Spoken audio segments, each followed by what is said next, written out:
News card ಕನ್ನಡದ ಎಲ್ಲಾ ಸುದ್ದಿಗಳಿಗಾಗಿ ನಮ್ಮ ಚಾನೆಲ್ಗೆ ಚಂದಾದಾರರಾಗಿ ಮತ್ತು ಬೆಲ್ ಐಕಾನ್ ಒತ್ತಿರಿ. ನಮಸ್ಕಾರ. ಒಂದು ಕ್ಷಿಪಣಿ ಪರೀಕ್ಷೆ ಅಂದರೆ ಅದು ಕೇವಲ ಒಂದು ಟೆಕ್ನಿಕಲ್ ಟೆಸ್ಟ್ ಅಷ್ಟೇನಾ, ಅಥವಾ ಅದರ ಹಿಂದೆ ಒಂದು ದೊಡ್ಡ ಜಿಯೋಪೊಲಿಟಿಕಲ್ ಸಂದೇಶ ಅಡಗಿದೆಯಾ?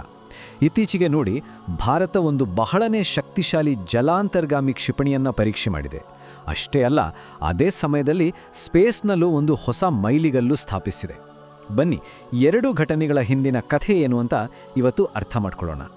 ಒಂದು ಸೀಕ್ರೆಟ್ ಮಿಸೈಲ್ ಟೆಸ್ಟ್, ಒಂದು ಜಿಯೋಪೊಲಿಟಿಕಲ್ ವಾರ್ನಿಂಗ್, ಆಮೇಲೆ ನೌಕಾಪಡೆಯ ಒಂದು ಹೈ ಸ್ಟೇಕ್ಸ್ ಆಟ. ನಮ್ಮ ಇವತ್ತಿನ ಈ ವಿಶ್ಲೇಷಣೆ ಇದೇ ಕುತೂಹಲಕಾರಿ ಅಂಶಗಳು ಸುತ್ತಾನೇ ಇದೆ. ಬನ್ನಿ, ಒಂದೊಂದಾಗಿ ಎಲ್ಲವನ್ನು ಬಿಡಿಸಿ ನೋಡೋಣ. ಸರಿ, ಮೊದಲು ಭಾರತದ ಆ ಪವರ್ಫುಲ್ K4 ಮಿಸೈಲ್ ಟೆಸ್ಟ್ ಬಗ್ಗೆನೇ ಶುರು ಮಾಡೋಣ. ಇತ್ತೀಚೆಗೆ ನಮ್ಮ ನೌಕಾಪಡೆ ಒಂದು ಹೊಸ ತುಂಬಾನೇ ಶಕ್ತಿಶಾಲಿ ವೆಪನ್ ಸಿಸ್ಟಮ್ನ ಯಶಸ್ವಿಯಾಗಿ ಪರೀಕ್ಷೆ ಮಾಡಿದೆ. ಹಾಗಿದ್ರೆ ಈ ಸಿಸ್ಟಮ್ನ ಅತಿ ಮುಖ್ಯವಾದ ಭಾಗ ಅಂದರೆ SLBM. ಏನಿದು SLBM? SLBM ಅಂದರೆ ಸಬ್ಮರೀನ್ ಲಾಂಚ್ಡ್ ಬ್ಯಾಲಿಸ್ಟಿಕ್ ಮಿಸೈಲ್. ಸರಳವಾಗಿ ಹೇಳೋದಾದರೆ, ಸಮುದ್ರದ ಆಳದಲ್ಲಿ ಯಾರಿಗೂ ಗೊತ್ತಾಗದ ಹಾಗೆ ಅಡಗಿರೋ ಸಬ್ಮರೀನ್ನಿಂದ ಲಾಂಚ್ ಮಾಡ್ಬೋದಾದ ಮಿಸೈಲ್ ಇದು. ಇದರ ಸ್ಪೆಷಾಲಿಟಿ ಏನಂದರೆ, ಶತ್ರುಗಳಿಗೆ ಇದು ಸುಲಭವಾಗಿ ಪತ್ತೆ ಆಗೋದಿಲ್ಲ. ಹಾಗಾಗಿ ಇದೊಂದು ಸೈಲೆಂಟ್ ಆದ ಆದರೆ ತುಂಬಾನೇ ಡೇಂಜರಸ್ ನ್ಯೂಕ್ಲಿಯರ್ ವೆಪನ್ ಆಗಿ ಕೆಲಸ ಮಾಡುತ್ತೆ. ಅಂದ ಹಾಗೆ ಈ ಟೆಸ್ಟ್ ಕೇವಲ ಒಂದು ಟೆಕ್ನಿಕಲ್ ಸಕ್ಸಸ್ ಆಗಿರಲಿಲ್ಲ. ಈ ಮೂಲದ ಪ್ರಕಾರ ಇದು ಅಕ್ಕಪಕ್ಕದ ದೇಶಗಳಿಗೆ ಕಳಿಸಿದ ಒಂದು ಸ್ಟ್ರಾಟಜಿಕ್ ಸಿಗ್ನಲ್ ಕೂಡ ಆಗಿತ್ತು. ಈ ಸೋರ್ಸ್ ಪ್ರಕಾರ ಈ ಟೆಸ್ಟ್ ಎರಡು ಸ್ಪಷ್ಟ ಸಂದೇಶಗಳನ್ನು ಕಳಿಸಿದೆ. ಮೊದಲನೇದು ಬಾಂಗ್ಲಾದೇಶಕ್ಕೆ. ಅಲ್ಲಿತ್ತೀಚೆಗೆ ಭಾರತ ವಿರೋಧಿ ಮಾತುಗಳು ಜಾಸ್ತಿ ಆಗ್ತಿದ್ವಲ್ವಾ, ಅದಕ್ಕೆ ಉತ್ತರ ಅನ್ನೋ ಹಾಗೆ ನೋಡಿ ನಮ್ಮ ಟೆಕ್ನಾಲಜಿ ಎಲ್ಲಿದೆ ಅಂತ ಭಾರತ ತೋರಿಸಿದೆ. ಇನ್ನು ಎರಡನೇ ಸಂದೇಶ ಪಾಕಿಸ್ತಾನಕ್ಕೆ. ಅಲ್ಲಿನ ಆಂತರಿಕ ಪರಿಸ್ಥಿತಿ ಅಷ್ಟು ಸರಿಯಿಲ್ಲ. ಇದನ್ನೇ ಗಮನದಲ್ಲಿಟ್ಕೊಂಡು ನಾವು ಯಾವುದೇ ಪರಿಸ್ಥಿತಿಗೆ ರೆಡಿ ಅನ್ನೋ ಸಿಗ್ನಲ್ ಕೊಟ್ಟಿದೆ ಭಾರತದ ನೌಕಾಪಡೆ. ಅಷ್ಟೇ ಅಲ್ಲ, ಸೋರ್ಸ್ ಇದನ್ನ ಆಪರೇಷನ್ ಸಿಂಧೂರ 2 ಅಂತಾನೂ ಕರೆಯುತ್ತೆ. ಓಕೆ, ಈಗ K4 ಮಿಸೈಲ್ನ ಟೆಕ್ನಿಕಲ್ ಕೆಪಾಬಿಲಿಟೀಸ್ ಏನು ಅಂತ ಸ್ವಲ್ಪ ಡೀಟೇಲ್ ಆಗಿ ನೋಡೋಣ. ಏನಿದ್ರ ಸ್ಪೆಷಾಲಿಟಿ? ಅಫಿಷಿಯಲ್ ಆಗಿ ಹೇಳೋದಾದರೆ K4 ಮಿಸೈಲ್ನ ರೇಂಜ್ 3500 ಕಿಲೋಮೀಟರ್. ಇದು ಎಷ್ಟು ದೂರ ಅಂದರೆ ಸುಮ್ಮನೆ ಊಹೆ ಮಾಡ್ಕೊಳ್ಳಿ. ದೆಹಲಿಯಿಂದ ಬೀಜಿಂಗಿಗೆ ಎಷ್ಟು ದೂರ ಇದೆಯೋ ಸರಿಸುಮಾರು ಅಷ್ಟು. ಇದರ ಪವರ್ ಎಷ್ಟಿದೆ ಅಂತ ಇದರಿಂದನೇ ಗೊತ್ತಾಗುತ್ತೆ. ಆದರೆ ಇಲ್ಲೊಂದು ಟ್ವಿಸ್ಟ್ ಇದೆ. ಸೋರ್ಸ್ನಲ್ಲಿ ಹೇಳಿರೋ ಪ್ರಕಾರ ಭಾರತದ ವಿರೋಧಿಗಳು ಬೇರೆದ್ದೇ ವಾದ ಮಂಡಿಸ್ತಾರೆ. ಅವರ ಪ್ರಕಾರ ಭಾರತ ಈ ಮಿಸೈಲ್ನ ನಿಜವಾದ ರೇಂಜ್ ಮುಚ್ಚಿಡ್ತಿದೆ. ವಾಸ್ತವದಲ್ಲಿ ಇದು 5000 ಕಿಲೋಮೀಟರ್ವರೆಗೂ ಹೋಗ್ಬೋದು ಅಂತ ಅವರ ವಾದ. ಇದರಿಂದ ಒಂದು ರೀತಿಯ ಸ್ಟ್ರಾಟಜಿಕ್ ಕನ್ಫ್ಯೂಷನ್ ಕ್ರಿಯೇಟ್ ಆಗುತ್ತೆ.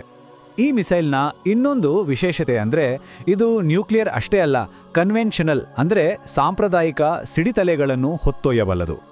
ಸೋರ್ಸ್ ಪ್ರಕಾರ ಒಂದು ಶಾಕಿಂಗ್ ವಿಷಯ ಏನಂದರೆ, ಇದರಲ್ಲಿ ಕನ್ವೆನ್ಷನಲ್ ವಾರ್ಹೆಡ್ ಹಾಕಿದ್ರೂ ಸಹ ಅದರ ಪರಿಣಾಮ ಬಹುತೇಕ ಒಂದು ನ್ಯೂಕ್ಲಿಯರ್ ಅಟ್ಯಾಕ್ನಷ್ಟೇ ವಿನಾಶಕಾರಿಯಾಗಿರಬಹುದು ಅಂತ.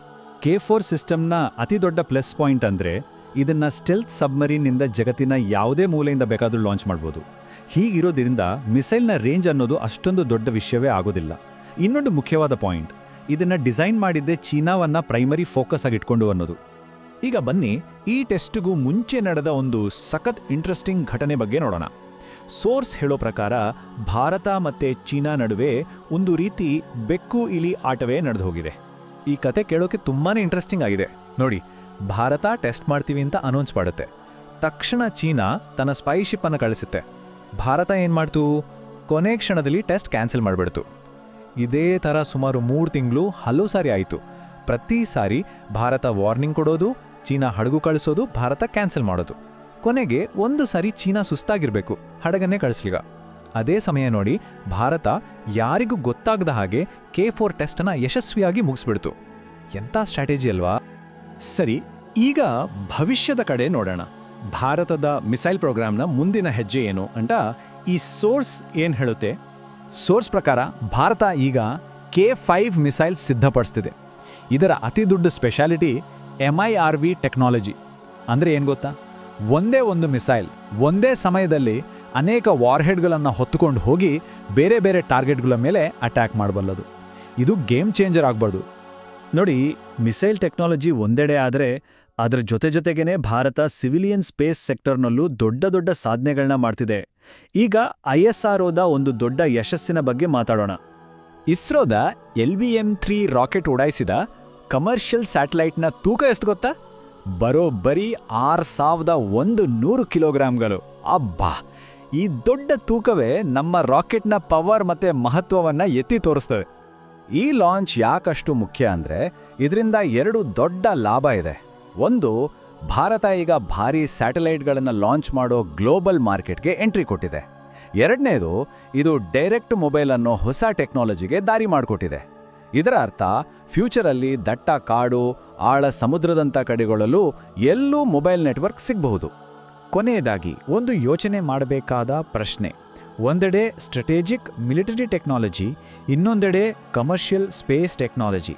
ಹೀಗೆ 2 ಕ್ಷೇತ್ರಗಳಲ್ಲಿ ಒಂದೇ ಸಮಯದಲ್ಲಿ ಪ್ರಗತಿ ಸಾಧಿಸೋದು ಒಂದು ದೇಶದ ಪ್ರಾದೇಶಿಕ ಮತ್ತು ಜಾಗತಿಕ ಪ್ರಭಾವವನ್ನು ಹೇಗೆ ಬದಲಾಯಿಸಬಹುದು?